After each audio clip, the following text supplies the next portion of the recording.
What if your 2025 selfie looked like it was clicked in the 1980s? Yup, I just turned this normal photo into a retro masterpiece using a free AI tool, and it took literally seconds. From ultra modern to perfectly old school, you're gonna love this trick. Here's how you can do it. Go to Gemini and click on Create. It's the new Nano Banana AI tool in Gemini. Upload your photo, any selfie or portrait would work. Now, type in this prompt. Transform this photo into a 1980s retro style with warm tones, vintage textures, and classic film grain. When done, hit submit.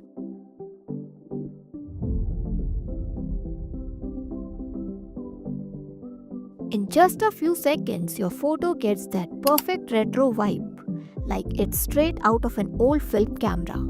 Download it by clicking here.